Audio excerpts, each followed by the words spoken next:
Hola Catalina, ¿cómo estás? Vamos a empezar la clase en un minuto más, un par de minutos más, a ver si se suma algún otro compañero o compañera.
Ya Catalina, en honor al tiempo vamos a empezar. Espero que haya un poco de pila hasta ahora ya, y considerando el día, mañana es feriado, así que vamos a empezar.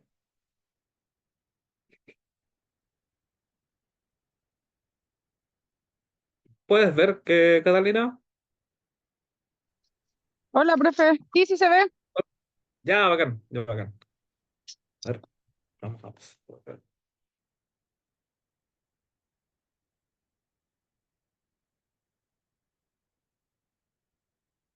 Ya.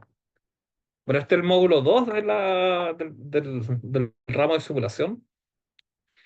En el módulo uno hicimos una pequeña aproximación a la simulación, ¿ah? A qué se trataba, vimos la regresión lineal como un modelo simple, la regresión lineal múltiple igual, además de ciertos criterios que habían que cumplirse para que se pueda hacer una simulación. ¿Ya? ¿Y de qué se trata? ¿De qué se trata la simulación así? ¿De qué hay detrás de esta idea de simular algo? No sé si recuerdas algo, Catalina, de qué se trataba la simulación y eso. Era como de recrear una situación o un ¿Mm? proceso sin llevarlo a cabo realmente. Claro, claro. Y es súper potente eso de recrear un proceso sin llevarlo a cabo realmente, porque imagínate simular un terremoto para poder hacer mejor, no sé, amortiguador sísmico en un edificio. O habría que construir el edificio, ¿no? ¿Cierto? Está Para poder complicado, demolerlo. ¿no? Sí, pues está complicado construir edificios y después para que después lo mueva y le haga y lo mueva y simule como un terremoto. Pero si yo más o menos escojo los datos bien de los terremotos y les pongo los sensores a otros edificios que ya están hechos y veo cómo se comportan y además después con esos datos los meto en un programa, simulo un terremoto, po. Entonces en lugar de que haga el edificio, mejor lo simulo y me sale, no sé, un 1% de lo que cuesta hacer un edificio, o menos quizás. Entonces, como viéndolo del aspecto utilitario, la simulación como que aporta en términos como de valor económico mucho, mucho. Te ahorra mucho dinero para que uno pueda llevar adelante ciertos simulacros de cosas, pues, ciertos fenómenos que quiero ver cómo se comportan bajo estos escenarios, entonces me ahorra mucho dinero. Y también que nos permite, nos permite predecir comportamientos, po, validar Claro, suposiciones, hacer inferencias para poder, detalladas, cosas específicas, pues. Entonces, la simulación en sí es muy, muy potente. Y también en el ámbito para de la la toma estadística de decisiones también. para la toma de decisiones, pues. Y también para la estadística inferencial, si se pudiera meter la idea de la simulación como ya algo como de un tópico, de un ramo más específico. Porque sirve para decir cosas, po, para inferir cosas. Pues yo infiero de que, no sé, de que este fenómeno, que este proceso térmico que se da en esta planta afecta las aguas residuales del lago Tanto. ¿Por qué? Porque yo hice una simulación, vi los datos, entonces yo tengo pruebas de que efectivamente este proceso térmico de esta planta que está al lado de este lago está afectando la biodiversidad del sector. ¿Ya? Y ahí yo puedo generar cosas, situaciones para que esto se revierta, para que mejore la tecnología del lugar, para que no salga tan cara la tecnología, y bueno, entonces yo hago la simulación. Entonces, finalmente es como igual una herramienta en términos como técnico-económicos potentísima, muy, muy, muy potente, como que permite integrar el proceso mismo, por ejemplo, de esta agua, de este proceso térmico que está ahí afectando el agua, con el negocio, porque si yo no genero, por ejemplo, una situación de que este proceso se mejore, igual después, no sé, por la autoridad ambiental me va a decir, ¿sabes qué? Usted no le ha dicho dos, tres veces esto, le han llegado requerimientos para que mejore esto, sabe que lo voy a tener que clausurar porque acá ya se me están muriendo las aves, se mueren los cisnes, está afectando igual el negocio del turismo para estas otras personas. Así que lo que hace igual potente esto es que permite como lo técnico juntarlo con el negocio, po. Como que porque muchas veces como que lo técnico uno dice, ya, pero mira, sabes que este proceso está re malo, está muy malo y lo que se requiere es ponerle plata, mucha plata, hacer de nuevo, cambiar entero todas las cosas. De nuevo, ya, pero y ya, ¿y en qué te basas? En que está malo, po. Pero no le hiciste ningún análisis estadístico, no tomaste algunos datos. No, pues sí, están muy viejos los equipos y mira, esa otra cosa se está cayendo y eso. Pero si cambiamos todo el proceso, nos vamos a la quiebra, po. Entonces, con la simulación, ustedes podrían decir, sí, ya veamos, veamos cómo es el proceso, pues modelémoslo, veamos cómo es, ya, cachemos bien cómo es, po.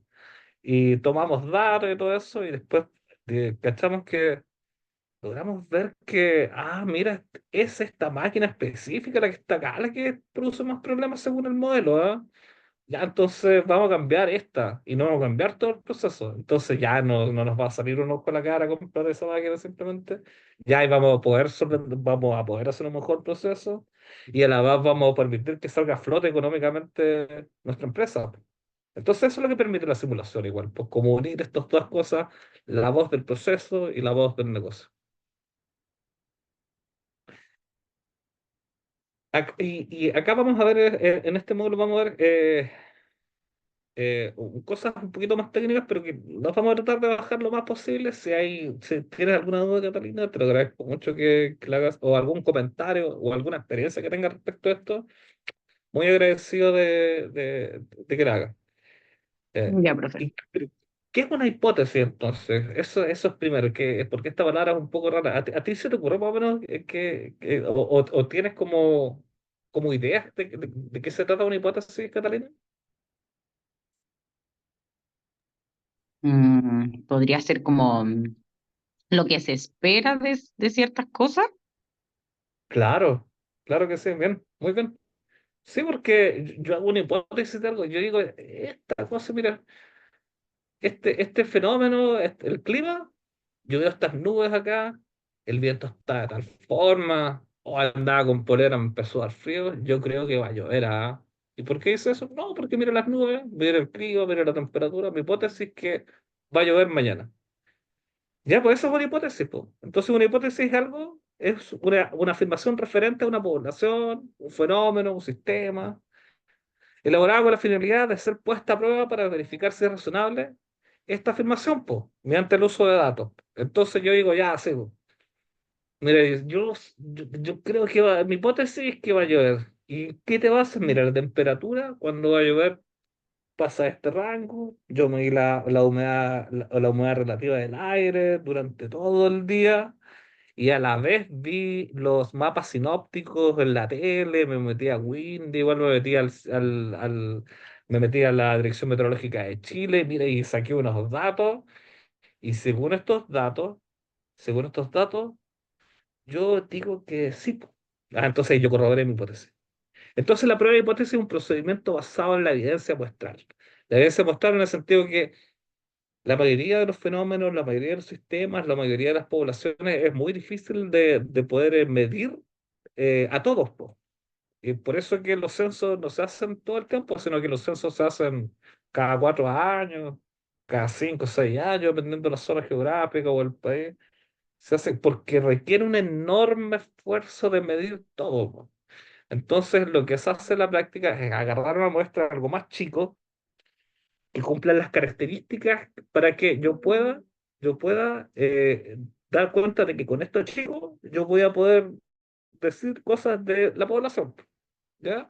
Y para que yo pueda decir que efectivamente esto chico, esta muestra es representativa de la población, se tienen que cumplir ciertos parámetros, que son parámetros estadísticos y que, o pruebas estadísticas que van a hacer de que mi hipótesis, que mi muestra va a ser certera o no, po, o va a ser representativa más que, así se pudiera decirse de una forma más específica. ¿Ya? Entonces, la prueba de hipótesis es un procedimiento basado en la evidencia muestral y la teoría de la probabilidad. La teoría de la probabilidad en el sentido de la probabilidad como, como una parte de las matemáticas, como una parte de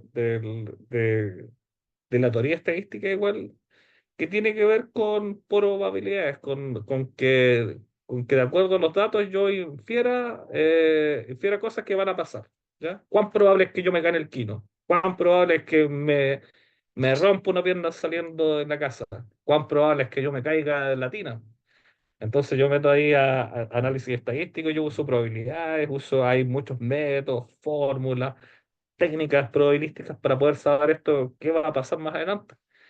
Y ahí se podrán imaginar que mientras más complejos son los fenómenos, más difícil de ver o de ver la probabilidad de que puedan pasar. Ahí ya no, como que con nuestra cabeza solamente no lo podemos hacer, pues ahí tenemos que recurrir a métodos estadísticos, computadores, matemáticas y cosas similares. Entonces, pero esto se utiliza como medio confiable, sí, po. Cuando se utilizan los computadores, yo te dice ya, sí, pues ya utilizaste evidencia muestral, teoría de la probabilidad y computadores, programas, pero ¿para qué? Para que estos datos sean confiables, po. Y para que tú la hipótesis que yo dije, no sé, pues de que va a llover mañana, me crean, no sé, y las personas, no sé, protejan no sé, vayan a entrar la ropa antes, sí, puede ser una forma muy banal, o quizás protejan justo sus huertos, plantaron ese, en sus huertos, y no le cae muy bien el agua de que hayan plantado, pues. Entonces, ¿qué hace? Ya dijeron que iba a llover, y más encima se basó en datos, ya, no, más o menos, sí, sí, sí le creo, porque siempre es certero porque se basa en datos. Entonces yo mejor voy a proteger mis verduras, voy a proteger mis cosas. ¿Para qué? Para que no se mueran. Ya entonces este procedimiento implica formular una hipótesis, recolectar datos y luego utilizar métodos estadísticos para decir si los datos apoyan o refutan la hipótesis. ¿Ya? Con los datos yo voy a decir, ¿sabéis qué? No va a llover nada hoy día, me equivoqué porque la humedad relativa no da para que llueva. O esas nubes van a pasar, no. No, no va a llover. Así que no tape sus verduras ni su, ni su plantación, porque no, yo, mi hipótesis era que iba a llover, pero los datos me dicen lo contrario, ¿ya? Entonces este proceso es crucial para la toma de decisiones, informadas, porque muchas veces la toma de decisiones ustedes podrán ver de que no se basa solamente en la evidencia, pues muchas veces como el criterio de la persona, ¿no? ¿Y qué pasa cuando es el criterio de la persona y la persona no tiene muy buen criterio o no tiene mucha experiencia? Muchas veces se erra, ¿no? Y ahí en esos errores muchas veces son hasta fatales. Entonces es muy crucial, es muy importante entender de que estas pruebas de hipótesis tienen que ver con eso. Y específicamente se parte de un valor supuesto. El supuesto es que en este caso, de nuevo, voy a utilizar este ejemplo todo el rato para que sea como longitudinal y nos podamos ir agarrando de eso y ustedes vayan teniendo como en la imaginación eso como un relato. Específicamente se parte de un valor supuesto. El valor supuesto es que va a llover, en este caso. ¿Ya? Entonces se recolecta una muestra aleatoria, po. Ya, yo digo, ya, los datos, estos son de esta forma y aleatoriamente, de acuerdo a las estaciones, yo no estoy infiriendo, no estoy suponiendo nada, sino las estaciones que están ahí, yo voy a, con estos datos, yo voy a decir si mi hipótesis de lluvia es o no es, po. Entonces se compara estadísticamente con el parámetro hipotético para aceptar o rechazar el valor hipotético de que va a llover o no va a llover. ¿Ya? Entonces, los modelos de lluvia dicen que con ciertos datos de humedad relativa, temperatura, presión, va a llover o no. Entonces, yo someto a mis datos, a ese modelo estadístico lo someto a prueba estadística para ver si va a llover o no.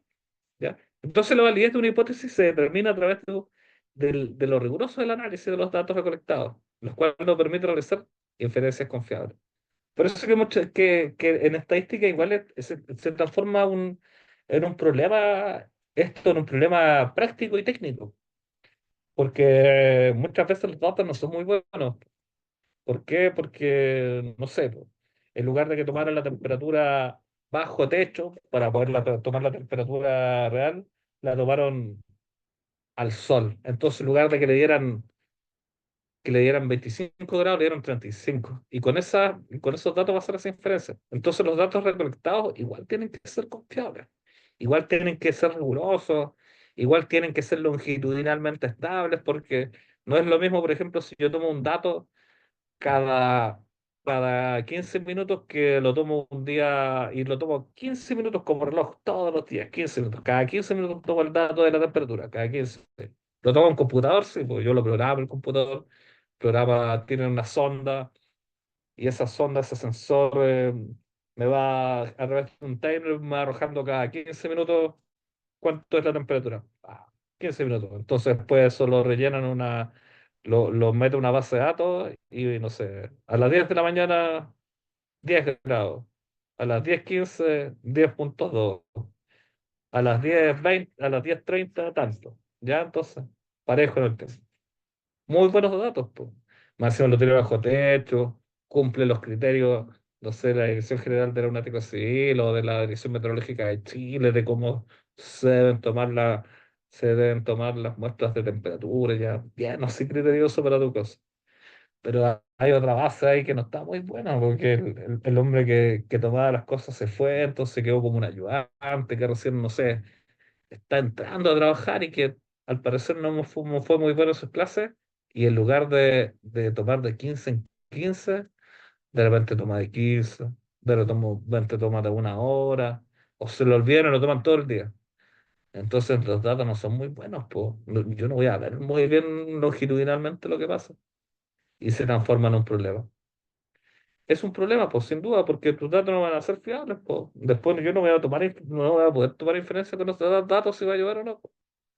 Ya, eso es muy importante, que los datos recolectados sean rigurosos, que hayan, ¿para qué? Para que las inferencias que uno pueda hacer sean válidas, po. O si no, no sacamos nada a hacer estadísticamente esto. Eso es muy importante, tienen que tomarlo muy en cuenta. Bueno, y pasando acá a algo más técnico, hipótesis nula e hipótesis alternativa. Bueno, en toda prueba de hipótesis formulamos dos hipótesis, po. La hipótesis nula, es que la afirmación que se espera es rechazar, po, ¿ya? Entonces la hipótesis nula es una afirmación que no esperamos que sea cierta, po, ¿ya? Ya, nosotros decimos ya que la hipótesis nula, por ejemplo, que no haya relación entre las variables. La hipótesis nula es que efectivamente en el caso de la lluvia, pues podría decir eh, que no hay relación entre la temperatura, la humedad relativa, la presión, para decir de que va a llover.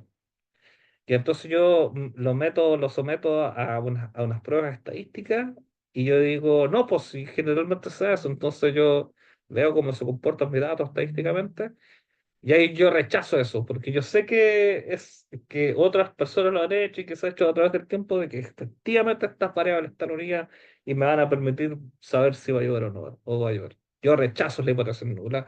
Entonces me voy a la hipótesis alternativa, que es la afirmación que espero que demuestre, que quiero demostrar, porque va a llover, po, ¿ya? Entonces la hipótesis nula generalmente es eso. Yo rechazo algo, yo rechazo mi hipótesis, pues mi hipótesis de que no hay relación entre las variables. No da lugar. Y mi hipótesis alternativa es que sí da lugar, entonces yo me meto a analizar estadísticamente. Pareciera como si fuera un poco enredado esta parte, pero en la práctica es como decir, ya, yo estadísticamente corroboro de que las relaciones que yo estoy viendo dan a lugar para poder inferir al, si se puede, si los datos alcanzan, para, para poder inferir algo sobre una cosa, sobre un fenómeno, sobre un modelo, sobre un sistema, ¿ya? Entonces, eso es la hipótesis nula y la hipótesis alternativa, ¿ya? Acá es fundamental entender que nunca probamos que la hipótesis nula es verdadera, ¿ah? Lo que nosotros decimos es que no hay suficientes. Es que, a ver, espera un poco. Hay un comentario por acá. A ver, ¿qué nos comenta? Bien, bien, bien. Entonces, es fundamental entender que nunca probamos que la hipótesis nula es verdadera, solo que no tenemos suficiente evidencia para rechazarla. ¿Ya? Ya, eso es importante. ¿Ah? Este enfoque nos ayuda a mantener la objetividad de nuestro análisis. Porque si pueden recordar sus cursos de matemáticas, igual en probabilidad, en estadística, ustedes nunca dicen 100%, siempre dicen 99,9% de certeza, 99 dependiendo de su margen de error, que lo vamos a dar más adelante, su margen de confiabilidad. Eh, por ejemplo, en estudios exploratorios, la hipótesis nula puede ser utilizada para simplificar los conocimientos mínimos. ¿Cachai? Porque ustedes no van a saber todo de una cosa en muchos fenómenos. Entonces yo simplifico, po, ya lo que pueda entrar y lo que no, entonces para poder hacer mi exploración. Ya. Entonces la formulación de la hipótesis nula y la hipótesis alternativa es crítica. Tienen que entender de que esto es importantísimo, no es un paso que se pueda llegar a saltar, ¿ah? Es lo que tienen que hacer y hay que hacerlo simplemente para poder hacer después inferencias sobre un modelo. ¿Ya? Y al realizar las pruebas de hipótesis podemos cometer dos tipos de errores y tienen que ver con la hipótesis nula específicamente. Un error tipo uno ocurre si rechazamos la hipótesis nula cuando en realidad es verdadera. Yo digo, mi hipótesis nula es que no hay relación entre las variables para poder inferir que va a llover. ¿Ya? Y cuando yo lo voy a hacer estadísticamente, sí, pues, sí hay, sí, efectivamente, o sea, efectivamente, y yo la quiero rechazar, pues. Digo, sí, pues sí hay relación. Pero después voy a hacer los análisis estadísticos y no había relación. ¿Y por qué no había relación? Ah, porque tomé otra variable que no era. Tomé una variable que no me estaba en el modelo. Me equivoqué porque rechacé la hipótesis nula cuando en realidad era verdadera. Entonces, por ejemplo, podríamos concluir erróneamente que un nuevo medicamento, por ejemplo, es efectivo cuando no lo es, lo cual representa un juicio incorrecto que puede tener consecuencias de muerte, que las personas se pueden morir. ¿Ya? Y el otro error, el error tipo 2 es una es, es, es un error que ocurre si aceptamos la hipótesis nula cuando en realidad es falsa, es lo contrario del otro. por ejemplo, como concluir que el medicamento no es efectivo cuando sí lo es, po. Digo, ya, yo Bueno, rechazo que este medicamento en realidad no hace nada. Pero en realidad sí hacía, pues, solamente que yo me di mal. Y se me mostró mal, los datos estuvieron malos, si mi ayudante se equivocó en tomar los datos, entonces ya, está malo. Ya, entonces son los dos tipos de error. Error tipo uno, rechazar la hipótesis nula cuando es verdadera, y el error tipo 2, aceptar la hipótesis nula cuando es falsa. Están en los dos polos, ¿ya? Entonces, el balance entre estos errores se maneja ajustando nuestro nivel de significancia, el alfa. Ahora les voy a explicar de inmediato lo que es el alfa, más o menos a grosso modo, que es la probabilidad de cometer un error tipo uno. O sea, la probabilidad de rechazar la hipótesis nula cuando es verdadera. Sería como el ajuste del nivel de significancia alfa. Y en la práctica puede ser más grave cometer un error que otro. Y en estos casos se debe buscar un compromiso para minimizar el error más grave, po. De repente es más probable cometer el error tipo uno que el error tipo 2. Pues entonces yo digo, ya sabes que, no sé, vamos a meterle más al error tipo uno porque es más probable que pase.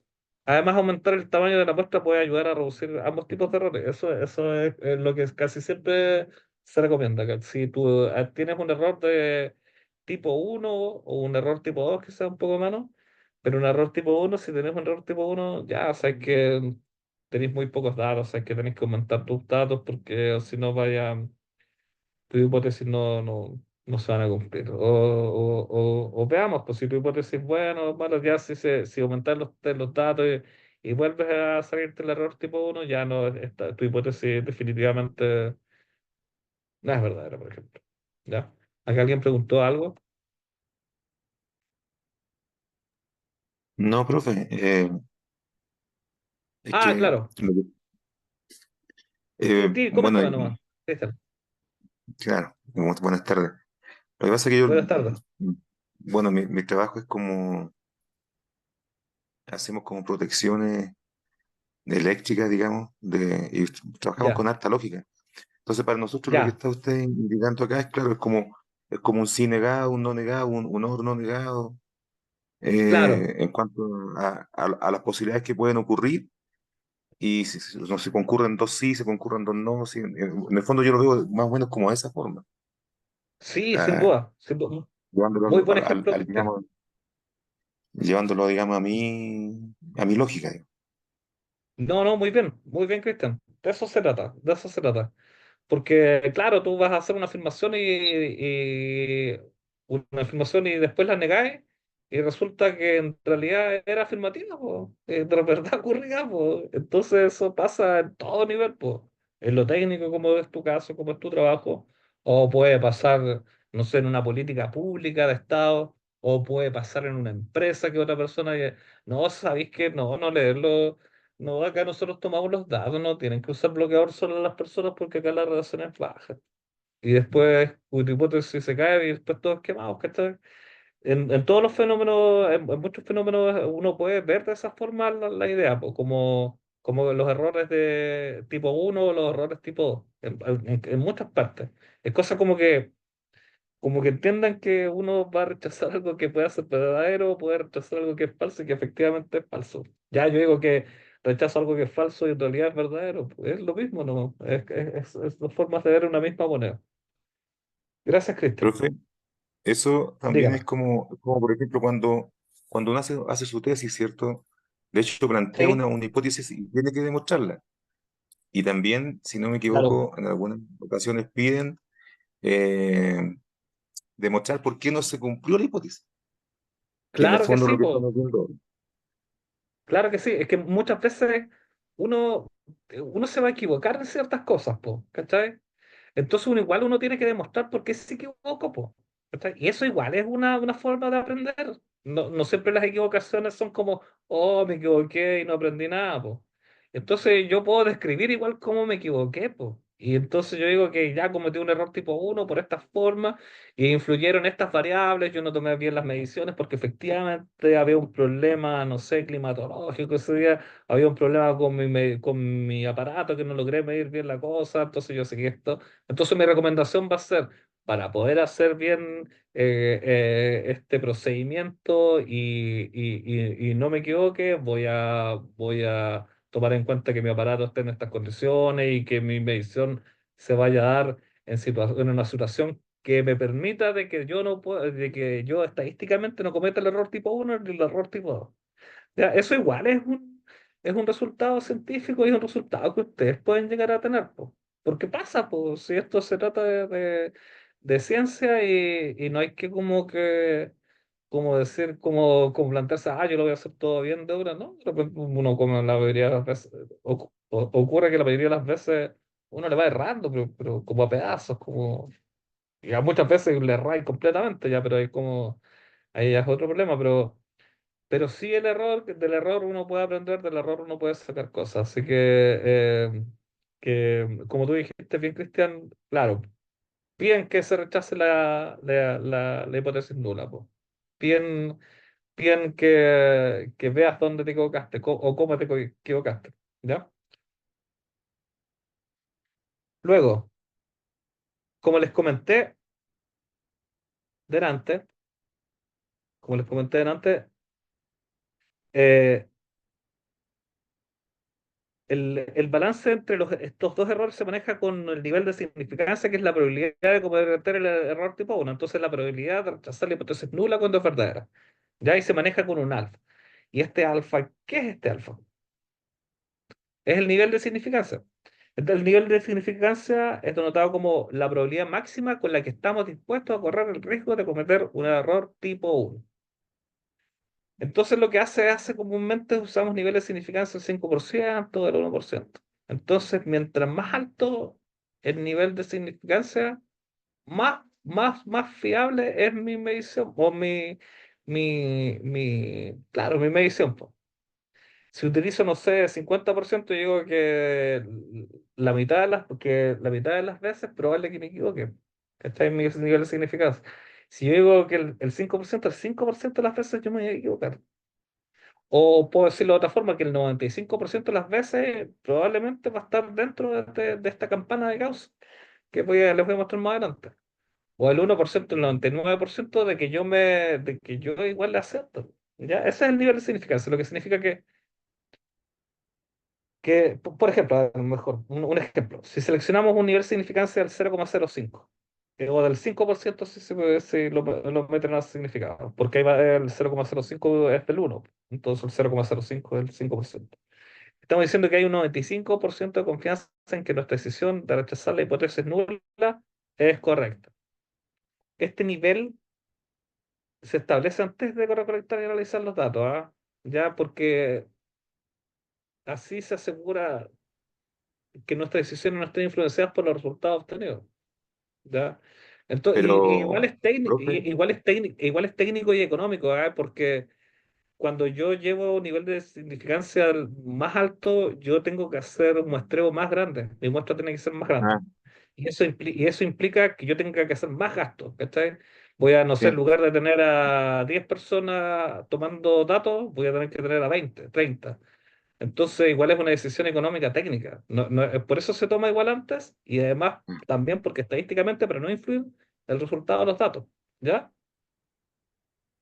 Eh, y dependiendo del tipo de prueba, los niveles de significancia pueden clasificarse como muy significativos, pues, el 1%, ¿cachai? O, o poco significativos, por ejemplo, el 10%, con un 10% de error, igual está un poco complicado tomar decisiones, pues, inferir qué resultado, inferir decisiones sobre algo. Entonces, seleccionar un nivel de significancia adecuado es muy fundamental para poder balancear el riesgo de cometer el error del tipo uno, cometer el error del tipo 2 y las consecuencias que puede traer esto, ¿ah? Entonces se toma antes, ¿ya? Y además se toma por otros aspectos que no son solamente estadísticos, igual son técnicos, son económicos y dependen igual del tipo de inferencia, el tipo de datos que ustedes tengan. ¿Ya? Generalmente los datos que se toman con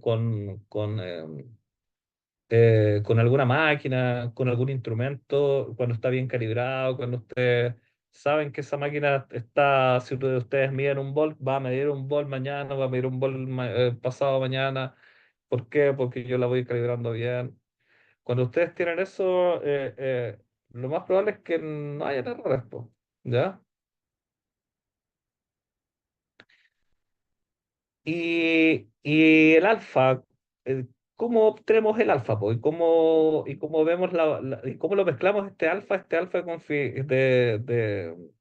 de nivel de significancia, cómo lo llevamos después a la práctica? Ahí les voy a mostrar un video más adelante porque esto es un poco complicado. Esto es un poco, no sé si tan complicado, pero es un poco enredado, dado que es más abstracto. No sé si conocen la campana de Gauss, conocen la distribución normal.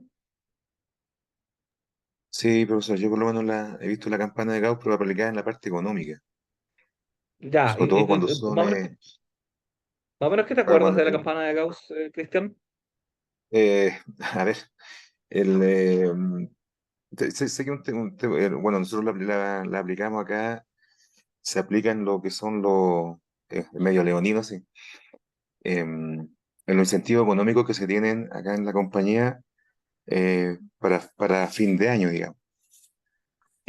Ya, En donde, por ejemplo, si yo veo esta campana, supongamos que somos 20 trabajadores, y a mí la gerencia ya, me obliga, si ponemos nota, por ejemplo, me obliga a tener, por ejemplo, viendo el gráfico acá, 10 trabajadores de la nota -2 hacia abajo.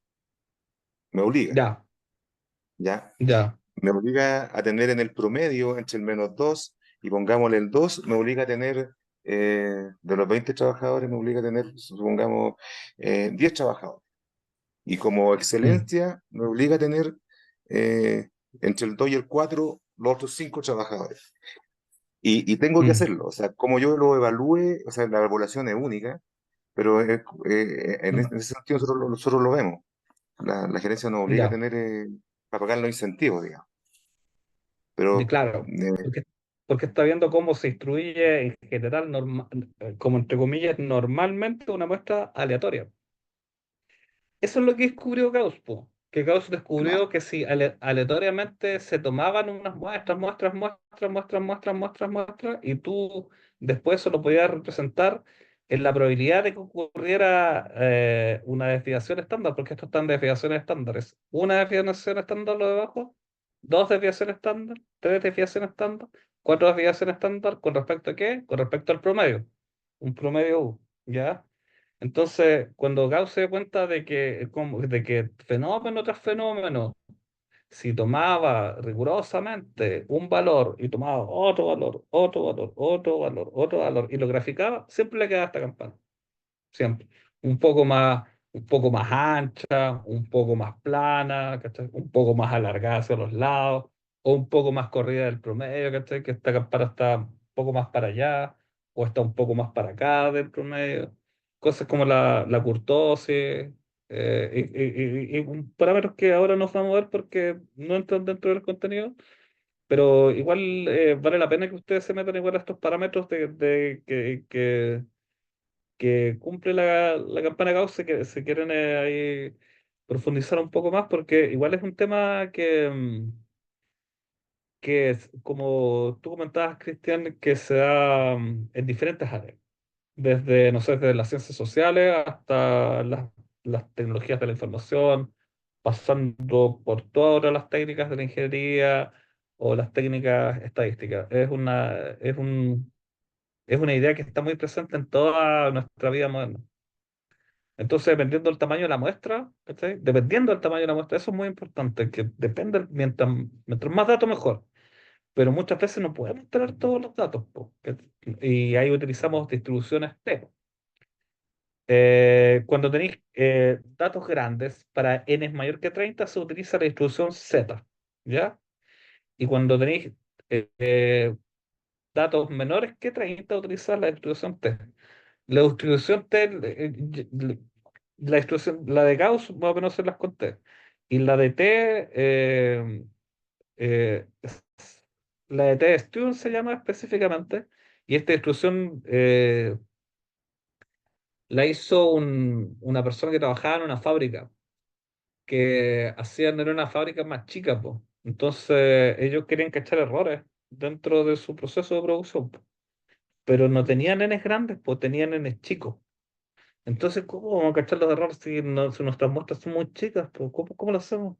Y entonces ahí hábilmente este matemático sacó una instrucción para poder observar situaciones chicas. Se tienen que cumplir ciertas cosas, o sea, ciertas hipótesis que tampoco los vamos a ver en este momento, pero esa es como la historia. Como ya, si tengo cosas muy chicas, ya utilizo t-student. Y si tengo cosas más grandes, utilizo Z.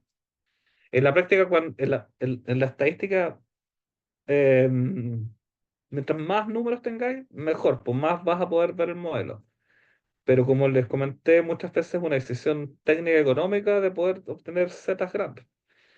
Entonces, acá te dicen de 30, claro, ese es como el límite, pero en general, para poder inferir cosas sobre algo y que sea más o menos válido, se utilizan de 80, 90, 100, para poder tener un alfas de 95%. O sea, de confiabilidad de que el 95% de tus datos van a estar metidos dentro de la campana de Gauss. ¿Ya? Eh, La tabla, esto es uno se mete a tabla, después vamos a ver la tabla en un video y en un PDF, pero uno se mete a tabla y uno va entrando por las desviaciones estándar y uno va a ver más o menos el error que tiene a decir de que con una probabilidad de tanto porcentaje yo digo que va a llover, ¿ya? Entonces seleccionar la tabla correcta acá, pues, si va a depender de tu n. Si tu n es mayor que 30, ya utilizáis la tabla de Z. Y si tu n es menor de 30, utilizáis la tabla T, que es la T de estudio. Parece menor este detalle técnico, ¿ah? Pero es crucial esto, como tener en cuenta el valor de tu n. El valor de tu n para poder saber tu distribución y para poder saber el error que tú vas a cometer al inferir cosas sobre una distribución estadística, sobre una distribución, no sé, de las temperaturas, sobre una distribución de la presión, sobre una distribución de los voltajes, una distribución no sé, ahora que tuvimos pandemia, hace poco ya se nos ha olvidado un poco la pandemia sobre la distribución de, de cómo se propaga la enfermedad. ¿Eh? Como mientras más datos tengáis, mientras más cosas tengáis, mejor. Pero muchas veces todos los fenómenos no responden a grandes datos, po, y ahí utilizamos textura. Entonces, es importante tener detrás este background de que valores grandes, Z, valores chicos, T. ¿Y cuán grandes? De 30 para arriba. ¿Y cuán chico? De 30 para abajo. Ya esa es como la idea como general. Ahí vamos a ver porque con esto vemos el error. Y lo primero que uno hace cuando hace un análisis estadístico es el error. Ya tú hiciste una inferencia de va a llevar o no va a llevar. Ya, pero ¿con cuánto error? Oh, 10%. Ya está un poco grande tu error, pues no puedo confiar mucho en tu error. Ah, pero el mío fue de 99%, de 99% de confiabilidad. 1% de error. ¿Y lo corroboraste con la distribución? Sí. Ah, mira, ya mejor vamos a utilizar esto porque este es más fiable. De eso se trata. Esa es como la idea detrás de esto, como a rasgos generales. Yo sé que esto es mucho más complicado y como más específico, como el procedimiento de meterte a la tabla, después decir específicamente que este error es tanto, de acuerdo a tus datos, es un procedimiento un poco más largo. Pero con los software estadísticos y los software de simulación, esto se hace un poco más fácil. Hay que tomar buenos datos nomás. Eso es lo principal, lo que les puedo adelantar, que en términos matemáticos es un poco complejo, pero con los software, con las cosas que hay, esto se transforma más fácil. Pero la confiabilidad de los datos es lo que ustedes tienen que tomar en cuenta en estas épocas del estado del arte. Que sus datos sean confiables, que sus datos sean verídicos, que no se caigan en eso, de que de repente hay un dato que falta y otro dato acá y otro dato acá, no se tomaron periódicamente, o esto tomó el dato de otra estación o corresponde al territorio, cosas así, pues. Eso es crucial de que los datos sean certeros porque finalmente todos estos análisis estadísticos después los hacen los programas, ¿ya? Y donde más se caen es que los datos sean buenos o no sean buenos. Bueno, acá el concepto de análisis de entrada. El análisis de entrada es un paso crucial en la construcción de modelos de simulación. Consiste en identificar y colectar. datos que representen adecuadamente los componentes aleatorios del sistema que estamos moldeando o modelando. Ya esto es lo que yo estaba hablando recién. Esto puede incluir datos históricos, observaciones directas y estudios de campo. Por ejemplo, los datos históricos de que va a llover en una parte. Por ejemplo, la probabilidad de lluvia de Atacama, yo ya estoy en Copiapó. La probabilidad de lluvia históricamente es bien baja. Entonces yo analizando estos datos históricos, yo puedo tener un piso después para poder hacer inferencias con los datos que yo voy haciendo ahora. O las observaciones directas igual, pues específicamente yo tengo un termómetro, tengo un higrómetro, tengo muchas cosas para medir el tiempo. O los estudios de campo mismo. Ya yo voy a ver diferentes estaciones para ver cómo se comportan en estaciones, voy a verificar de que esté bueno el termómetro, que esté bajo techo, de que ahí estén todos los instrumentos funcionando. Entonces la precisión y la recolección de datos es fundamental, como les comenté. Es muy fundamental. Es este concepto de análisis de entrada, de que tus datos estén buenos, po. Como que no confiarse solamente, me llegó una hoja de cálculo, lo voy a ocupar tal cual. Ya, pero ¿cómo tomaste estos datos? Le preguntáis a la persona que le pasó la hoja de cálculo. ¿Qué hiciste? ¿Utilizaste históricamente los datos o no? ¿O te preocupaste de que estuvieran buenos los instrumentos o no? ¿O de que correspondiera territorialmente no sé, a dónde va a llover y eso? Entonces debemos asegurarnos de que los datos sean relevantes. Pues eso es lo primero. Muy, muy, muy, muy central. Se olvida muchas veces, pero lo primero es que tus datos estén buenos, de que sean efectivamente estos números estén buenos. Y de que sean oportunos igual, pues y confiables para poder construir o el modelo, porque esto es lo que de esto se trata la simulación. Pues ustedes con estos datos que van a tener van a construir un modelo, van a simular algo. Y si estos datos no son confiables, su simulación les va a dar otra cosa. Después podemos llegar al final de que ustedes al final van a tener que corroborar, ya, yo medí la realidad y mi simulación me da tal cosa. Si las dos curvas no son parecidas, pucha, su simulación no está muy buena. Y ahí lo más probable es que sus datos de entrada hayan sido malos. Cometieron ahí errores de que no se fijaron bien en los datos. O justo alguien tomó en lugar de cada 15 minutos, tomó cada una hora los datos. Entonces se cometieron como muchos saltos y al medio iba como así, pues, iba moviéndose para todos lados la cosa, po. Pero yo tomé uno acá y otro acá, pues. Entonces, si lo grafico, da como una curva suavecita, po. Pero en realidad estaba así moviéndose, po, ¿cachai? Entonces, sí, eso es lo que debemos asegurarnos, po, de que los datos sean relevantes primero, de que sean confiables, de que efectivamente se tomen con criterios que sean válidos en el tiempo, que sean ¿cómo decirlo de alguna forma? Que vez de esta medición sea bajo los mismos parámetros, cada cierto tiempo, cada ciertas condiciones ambientales, eso, que sean muy parejitos, entre comillas. Ese es como, y la precisión de la recolección de los datos también implica la consistencia, como les dije. Eh, Por ejemplo, mira, en la industria manufacturera, datos como el tiempo de producción, las tasas de efecto o los tiempos de espera son críticos para análisis de entrada porque si yo corroboro mal los tiempos de producción, si yo le digo, no sé, la tasa de rechazo la medí con el 5%, pero mi tasa de rechazo la medí un rato cada una hora, cada 2 horas. No, en realidad no es 5%. Bueno, a rato fue 1,5, otro rato fue 2,5, otro rato fue 6. Entonces, es muy central, muy, muy central entender de que los datos tienen que ser consistentes en el tiempo y además tienen que ser precisos y esta calidad de los datos es lo que va a permitir después asegurar validez en sus modelos de simulación. ¿Ya? Eso es lo primero.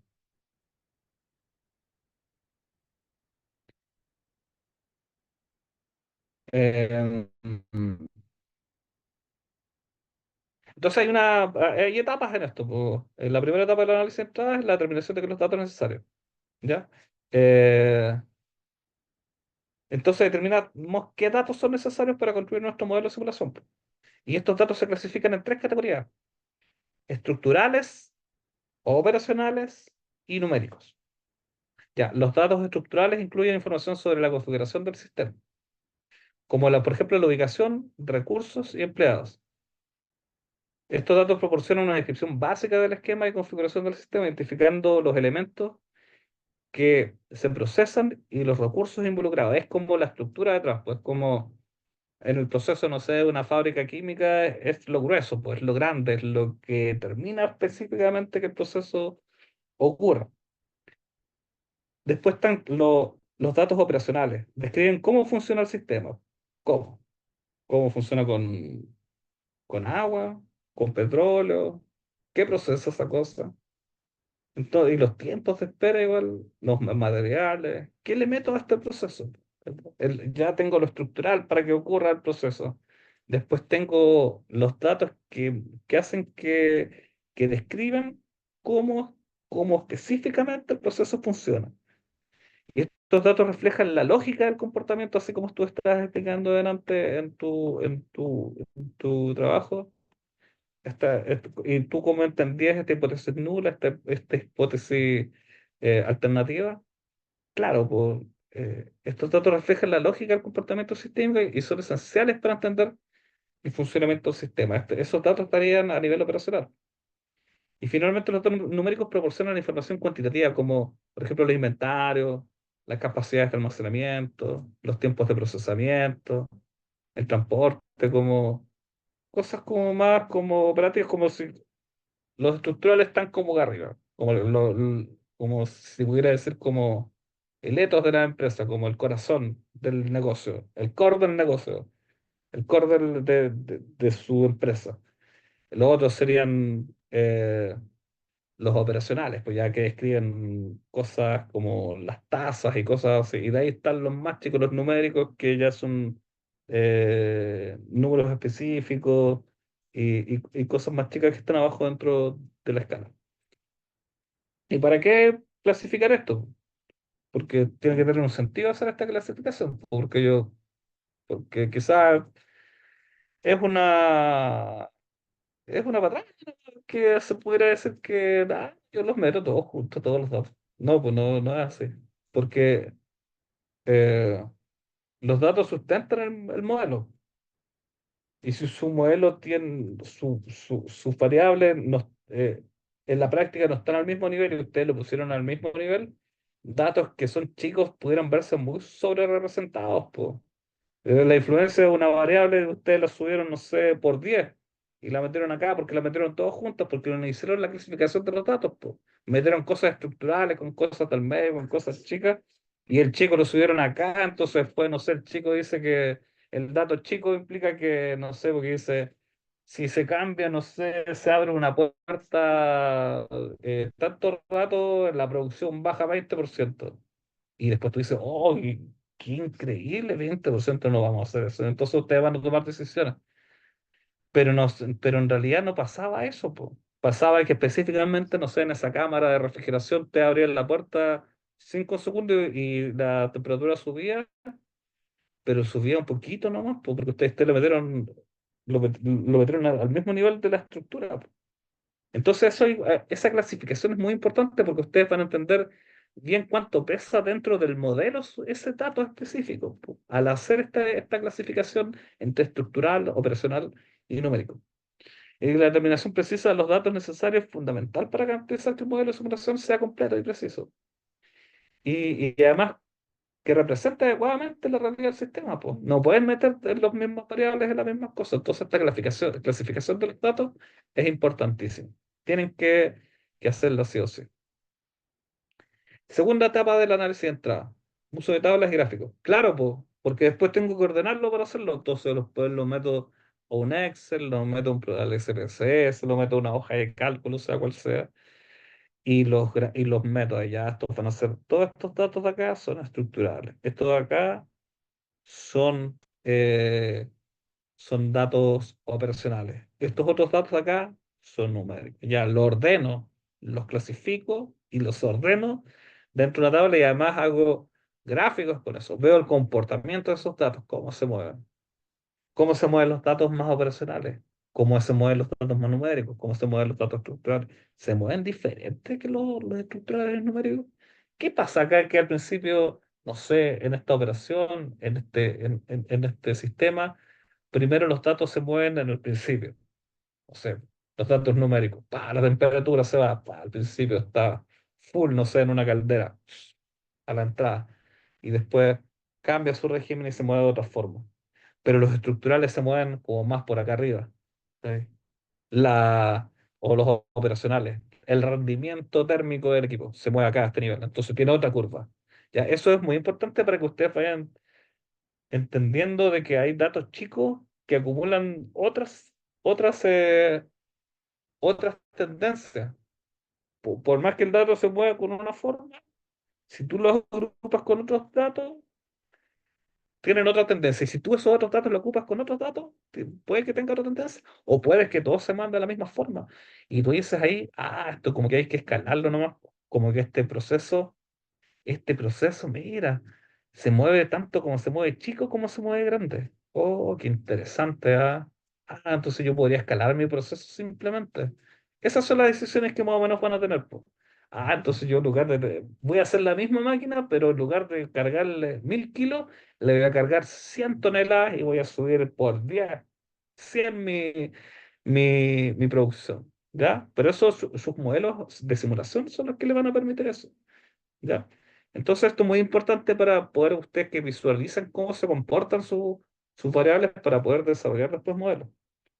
Entonces utilizar herramientas visuales como los gráficos permite identificar patrones, anomalías de manera eficiente, tomar decisiones informadas sobre cómo procede el análisis y la simulación. Al mismo tiempo, también se deben considerar factores como la capacidad del operario, por ejemplo, que se puede afectar la precisión de la recolección de datos. Por ejemplo, imagínense, van a tomar, no sé, datos, ya contraté a una persona, ya no tiene muchos estudios, ya, pero igual siempre apañan. Y ustedes quieren ir un domingo a tomar unos datos, pero justo llegó con la caña el hombre y no veía muy bien, pues se quedó, que se quedó medio dormido. Yo no lo contrataría así, bien así. ¿Por qué? Porque no va a tomar los datos en forma certera. Entonces, igual, hay que fijarse bien en eso, en esos temas, que son más temas como, si se pudieran decir, blandos, porque en la práctica afectan mucho, mucho la calidad después de su simulación. Muchas veces estos errores de simulación tienen que ver con eso. Específicamente porque no tomaron bien la medición. Porque en lugar de apuntar el termómetro láser en forma perpendicular a la superficie, la tomaron de acá. En lugar de tomar 60 grados, tomaron 50. Chuta, y tú confiaste que todo sabía medir con el láser, pues. Y lo medía de cualquier forma y le dan unos datos de repente por acá, por allá, y después tú vas a ver los datos, los graficáis. Nada que ver, pues. ¿Ya qué hiciste tú? Los tomé acá. ¿Tú cómo utilizas el termómetro? Acá, de aquí, allá. Ya, ahí está el problema. Entonces es muy, muy, muy relevante como representar visualmente porque ahí uno ve las anomalías y los problemas que pudieran llegar a ocurrir. Eh, También es importante tener en cuenta que en el proceso de recolección se puede tener, o sea, también es importante tener en cuenta el impacto que el proceso de recolección puede tener en el comportamiento del sistema real. Porque claro, tú te puedes equivocar con un poquito y te dices, pero si no es nada. Pero si pasó colado, tú después, en lugar de, no sé, de tener aumentos del rendimiento del 20%, tú después tenés el rendimiento aumentó 10%, 15%, ¿ya? Entonces es muy importante esta parte de entender igual que las disposiciones de las personas que están tomando las decisiones y pueden inferir errores y generalmente infieren errores y generalmente es la parte donde ocurren los errores, cuando ustedes no toman bien estos datos. Entonces yo como les comenté, estas cosas iguales son enredadas en términos conceptuales porque son abstractas, po. Son cosas que hemos creado para poder ver patrones, para ver cómo se comportan las cosas, ver cómo, cómo ocurren generalmente. Uno dice, ya, generalmente ocurren así. ¿Cómo ocurren generalmente? Con la campana de Gauss. que hay unos cuantitos datos que están alejados de la media, pero el grueso va a estar acá al medio, el grueso está acá, y de ahí van a tener unos cuantitos datos que están más alejados hacia arriba, los outliers, si se puede hacer, los datos atípicos. ¿Cachai? Pero en la práctica, todas estas cosas que son más complejas y que son más enredadas, uno lo va desarrollando en su quehacer profesional, en su quehacer de carrera a través de software. Por ejemplo, SimNet, PowerSim, Isis, Arena. Por ejemplo, Arena.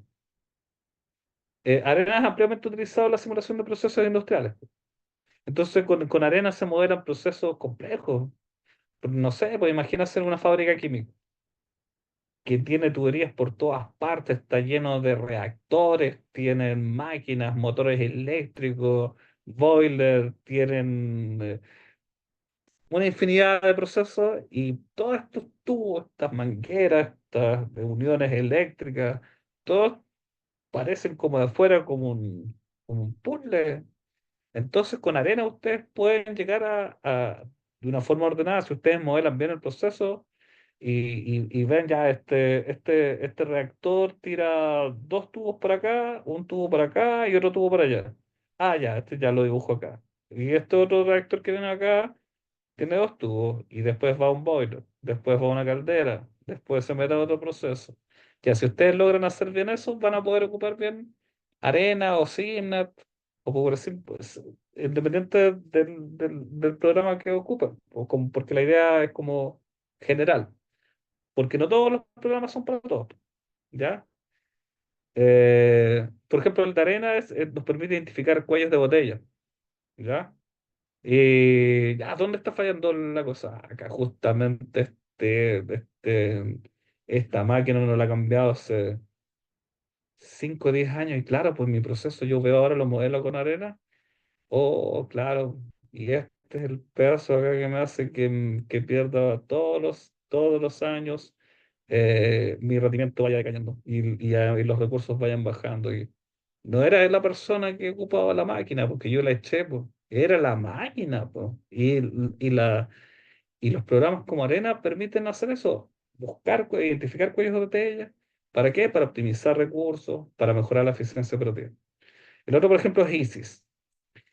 ISIS es una herramienta para la simulación de procesos químicos específicos, porque los procesos químicos tienen otra cosa que no tienen los otros procesos, po, que uno no ve muy bien lo que está pasando dentro.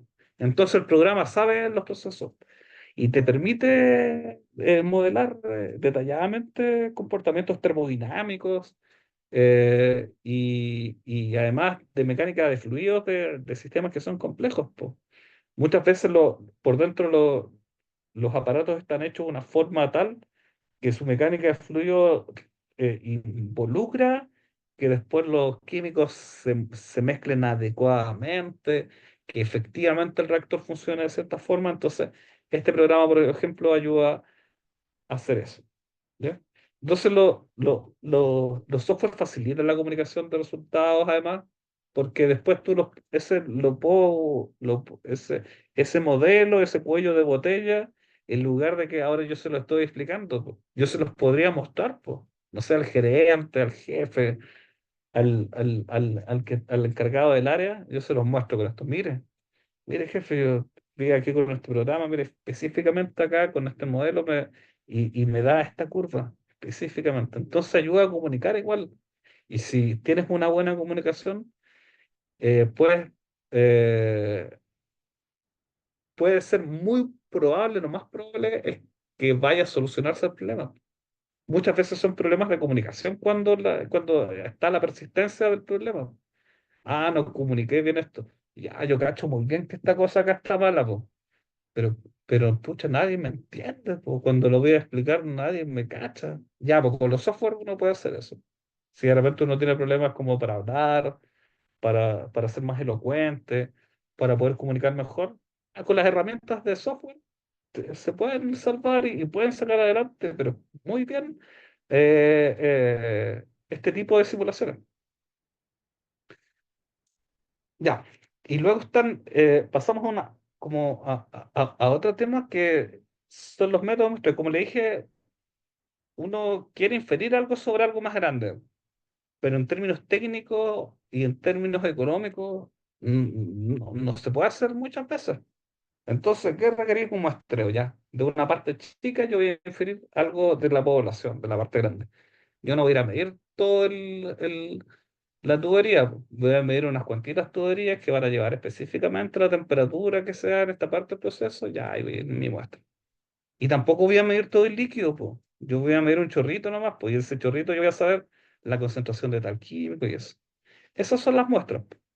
Las muestras que van a permitir de que después yo pueda inferir algo sobre el proceso, sobre el fenómeno, sobre la población, ¿ya? Entonces, en cada prueba de simulación seleccionamos valores aleatorios correspondientes a cada suposición del modelo utilizando métodos de muestreo. Eso es como en términos técnicos. Acá el muestreo Monte Carlo eh, es un selecciona valores de forma aleatoria, independiente de lo que hace ideal para simular escenarios con alta variabilidad.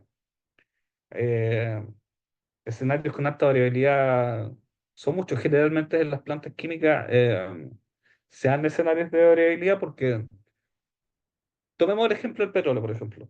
El petróleo, si ustedes se meten en este tema, van a encontrar de que el petróleo se dice petróleo entre comillas, pero en realidad puede venir con otros minerales dependiendo de su procedencia, dependiendo después, igual puede ser la profundidad igual de excavación, puede venir con otras cosas, arriba venía con una, abajo venía con otra. Entonces puede ser un proceso muy variable que muchas veces trae aparejados riesgos, pues, riesgos de incendio. Hace poco, un tiempo atrás, en ENAP tuvieron un incendio. Entonces hay procesos donde es muy variable porque la entrada de las materias primas, las entradas en el proceso son muy variables. Acá, no sé, acá en mis punteos se me ocurrió la idea de que los precios de las acciones, pues los precios de las acciones pues, no sé, pues el mismo petróleo puede subir o bajar porque, no sé, una guerra, se alzó un dictador que le hizo la cama al presidente, justo una guerra y ese producía petróleo. Ya ahí uno puede modelar puede hacer un muestreo con Monte Carlo específicamente porque yo sé que el petróleo es muy variable. O el precio del petróleo, el precio de las acciones cambia aquí, pero porque no sé, hubo una tormenta que nadie se esperaba fuera de Kuwait y justo habían unos cargamentos de petróleo y se cambió todo el precio. Entonces ahí pueden utilizar el muestreo de Monte Carlo cuando hay mucha probabilidad de cambio, de que hayan cambios. Eh, y el otro es el muestreo hipercubo latino. Tiene un nombre muy, muy rebuscado, pero eso es. Eh, y este muestreo divide la distribución de probabilidad en segmentos no solopados con probabilidades iguales. Entonces eso quiere decir que yo voy a tomar uno tras otro, así como si fuera un reloj. Pa, pa, uno tras otro, bien ordenadito. Tiempo tras tiempo. Segundo tras segundo. Cada 10 minutos, cada 10 minutos, cada 10 minutos, cada 5 minutos, cada 5. Así, en un tiempo muy, muy específico. Entonces, este es adecuado para garantizar la validez y precisión de muestreos de modelos de simulación que son más como estables en el tiempo. No sé, pues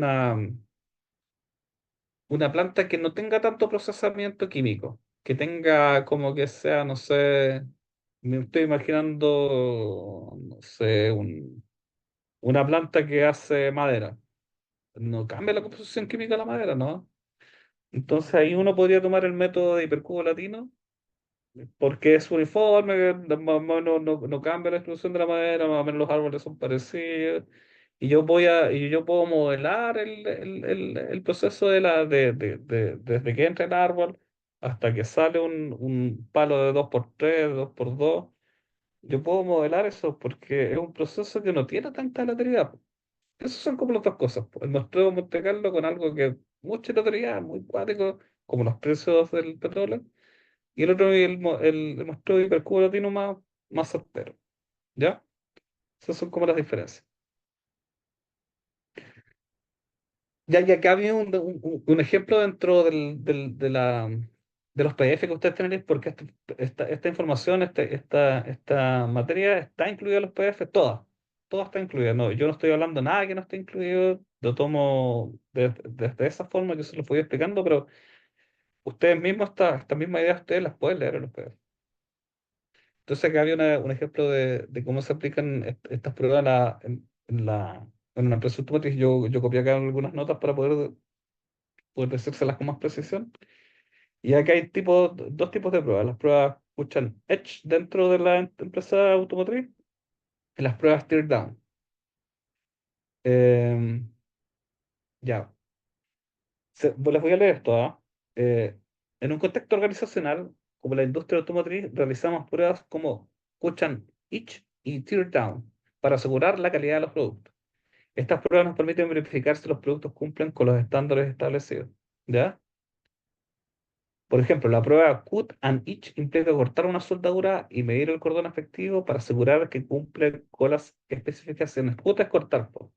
Entonces yo saco un pedazo y la veo y veo si está bien la soldadura. ¿Y qué se utiliza? Se utiliza un calibrador para realizar esta medición y compararla con las especificaciones preestablecidas. Ya hay un formato, hay una tabla y dice ya, la soldadura tiene que ser de tales características, entonces ya yo que llegué, corté la soldadura de una parte de un auto y así, en forma aleatoria y veo. Ah, ya sí, lo mido, cumple el parámetro. Después la prueba de tear down consiste en tomar una pieza con procesos soldadura de microalambre y separar las uniones entre componentes. Espera. La prueba de Teletran consiste en tomar alguna pieza con proceso de soldadura de microalambre y separar las uniones entre componentes por cordones de soldadura, evaluando la resistencia de la soldadura. Ya esto es otro tipo. Estas pruebas son cruciales para mantener los altos estándares de calidad y satisfacción del cliente que caracterizan a las empresas de clase mundial. Se generan múltiples pruebas diarias a cada robot de fábrica, tomando una pieza por turno de cada uno de sus modelos existentes. Los resultados de estas pruebas se registran y se comparan con los estándares de calidad para identificar posibles fallos y tomar medidas correctivas. Tienen que estar dentro del modelo, po. Tienen que estar estas cosas dentro de lo que estadísticamente se da, po, ¿ya? Si no, no está malo, po. Rechazo, no está malo porque si no el auto se va a romper entero cuando salga de acá, ¿ya? Además, nos permite identificar posibles fallos en el proceso de producción y tomar medidas correctivas antes que esto ocurra. Ya sí, porque ya el robot empezó a dar jugo con su soldadura ayer, ya sabes que lo vamos a cambiar porque si no la producción de aquí para adelante va a ser muy mala. Por ejemplo, en un estudio realizado durante 6 meses se evaluaron los resultados de las pruebas destructivas y se identificaron áreas de mejora que llevaron a una reducción significativa de productos defectuosos. Esa es la idea detrás de este curso de simulación, po, que estas cosas como técnicas se unan a cosas económicas, porque ustedes van a simular cosas porque simular es más barato que hacer un modelo ya real, como le estaba explicando la compañera más hace poco, cuando empezó a Catalina, que por ejemplo ustedes quieren simular cómo se comporta un edificio con respecto a un terremoto. No voy a construir un edificio para simular eso, po. Yo hago una simulación, po, y de eso se trata. Entonces, y también yo no voy a tomar pruebas de todos los autos, po. No los voy a cortar a todos para cachar pesos, po. Yo voy a tomar una muestra estadística cada cierta parte de forma muy precisa para ver cómo está la soldadura, po. Y eso lo voy a comparar con mi modelo, po. ¿Ya? Pero un modelo que ustedes hicieron ya previamente. Entonces esa es como la idea, po, como de ahorrar plata, pero utilizando la estadística y utilizando los modelos.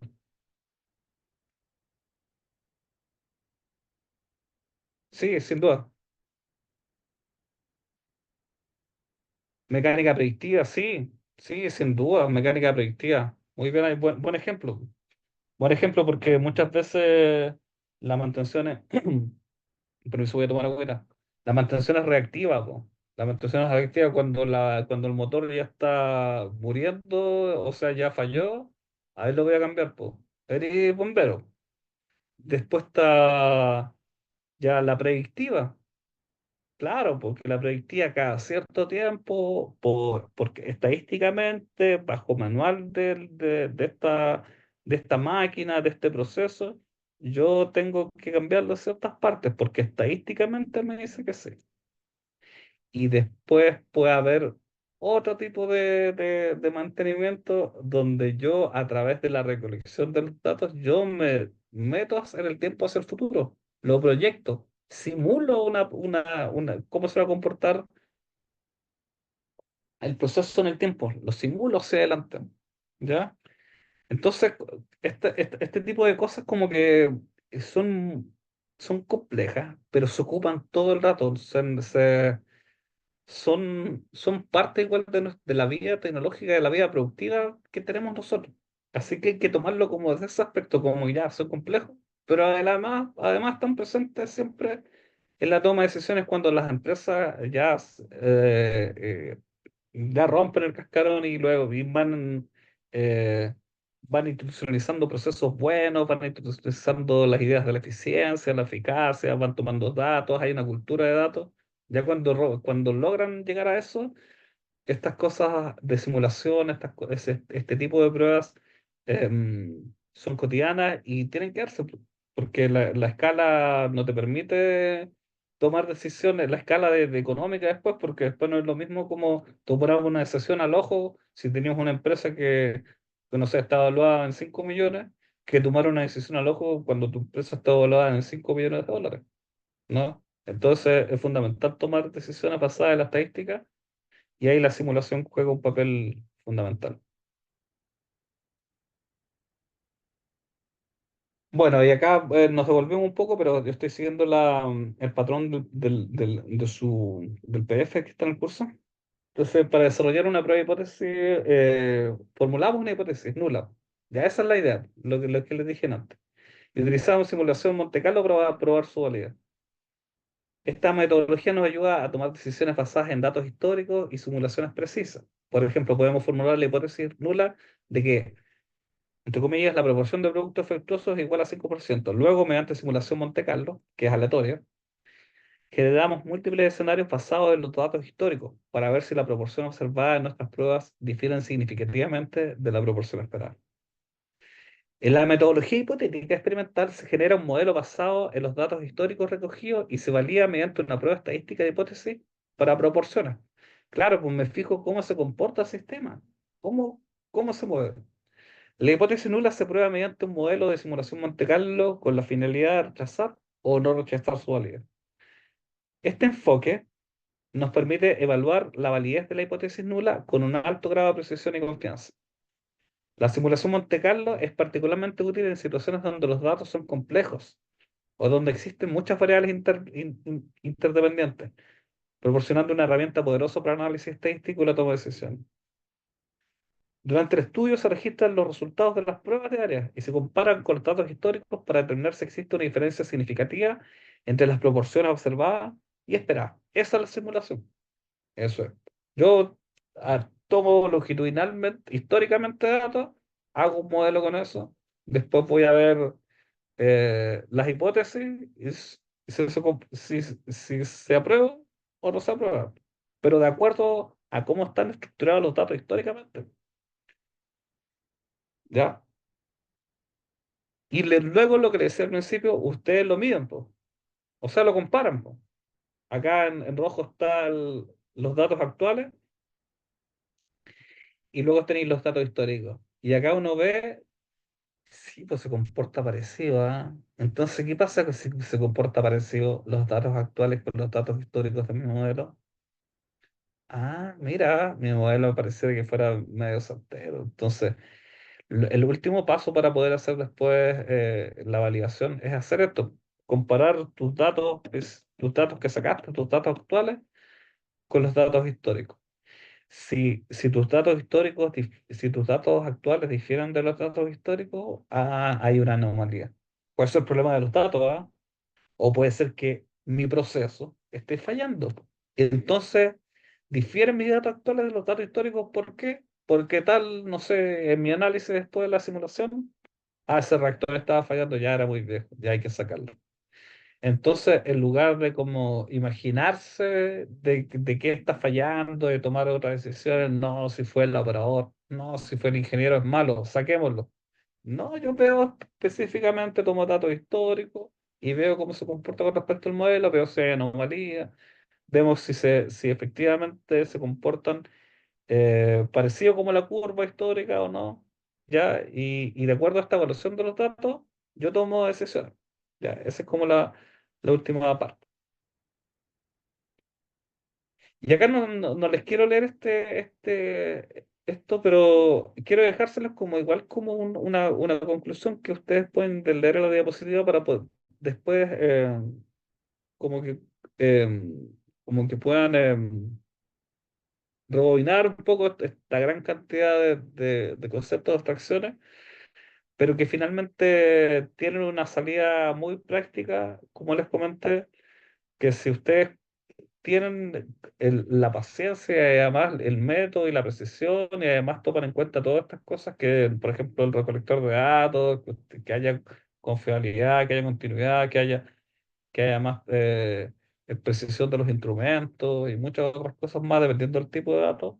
Y ustedes con estos datos generan datos históricos, generan un modelo y después van a hacer muestreo de esto y lo corroboran con el modelo y después ven, lo comparan con el modelo. Ustedes pueden tomar decisiones de una manera mucho más barata que si hicieran, por ejemplo, un experimento.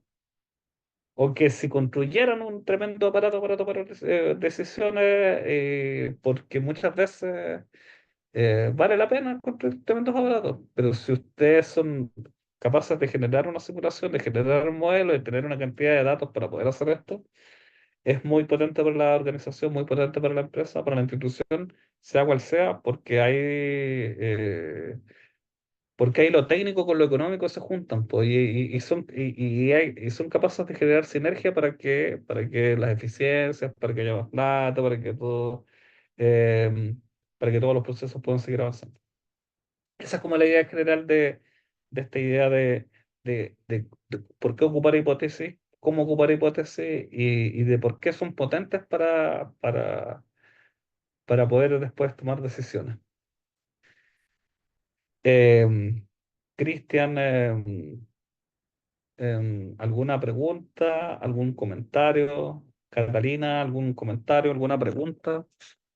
Yo sé que estamos un poquito cansados, pero hay algunos Yo minutitos definitivamente. para poder hablar. No, profesor, a mí me quedó bastante claro. Bueno, es muy parecido a ramos que hemos pasado antes, que son como, no sé, por procesos estocásticos, Ya, probabilidad, casi todo está envuelto en lo mismo, digamos. ya, Eh, qué bueno porque, disculpa, no, te escucho, te escucho. no, no, no, no, adelante, adelante, adelante. Sí. No, qué bueno que tengan estos ramos y que más o menos vayan encajándolos, porque esa es la idea de los cursos, pues, como que vayan alimentándose unos a otros y muchas veces parecen como que fueran parecidos, pero en la práctica se diseñan para que se vayan encajando entre ellos y partes de ellos vayan siendo como un escalón de conocimiento que va unido, va articulado y que les vaya haciendo sentido igual de que se pasa un ramo y después se pasa otro, porque este es como más práctico. Este es como, claro, tomaste procesos estocásticos, eh, probabilidad y estadística y después tomas simulación. Claro que es como una consecuencia lógica de conocimientos. Pues claro, el otro es como más teórico, más matemático, pero después esto tiene una salida. ¿Cuál es la salida práctica? Porque estamos estudiando ingeniería.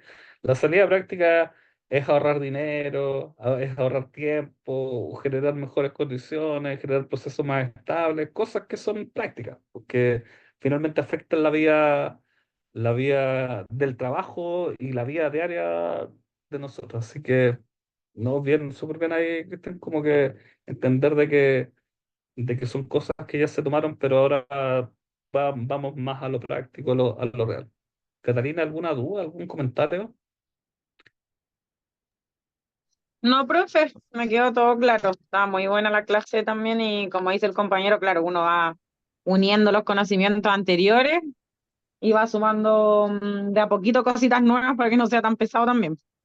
Sí, pues esa es la idea, igual que no sea tan pesado y que logre sacarse adelante este esfuerzo, porque esto es un esfuerzo de estudiar y trabajar. Yo sé que de eso se trata todo esto, que están estudiando, están trabajando, así que mientras más se aliviane esto, mejor, mejor para todos, mejor para ustedes, mejor para nosotros, y finalmente nuestro cometido de poder enseñarles estas cosas, de poder explicarles estas cosas, se logra de una mejor forma. Así que eso, chiquillos, si no tienen alguna duda, alguna pregunta más, algún comentario, los dejo para que descansen y nos veríamos la próxima semana. Ok, gracias, profe. Profe, Ya estoy esta es toda la sí. materia del módulo 2, o sea, en base solamente a esto viene porque nosotros tenemos Sí, un trabajo, si no me equivoco, ¿cierto? sí, Ah, tienen un trabajo. Sí, esto es la materia que entra, así que pónganle atención. Cualquier duda, de verdad, cualquier comentario, escriban. Y ya, yo estoy revisando el Canva en forma eh, eh, bastante, casi todos los días lo estoy revisando, así que si tienen alguna duda, algún comentario, me los hacen llegar y yo se los respondo. ya, perfecto. Muchas gracias, Así que profe. eso Buenas noches. les deseo mañana un buen descanso. Si tienen que descansar, si tienen que trabajar, uf, pero les doy ánimo. Pero la próxima semana nos vemos y seguimos con estas ideas que igual son bastante apasionantes y son muy aplicables, llevadas a la realidad. Así que ahí la potencia de este ramo. Ok, Ya, gracias, profe. profe. Buenas Nos noches. vemos. Gracias, buenas Nos vemos, que noches. estén muy bien. Chao, Chau, chao. chau.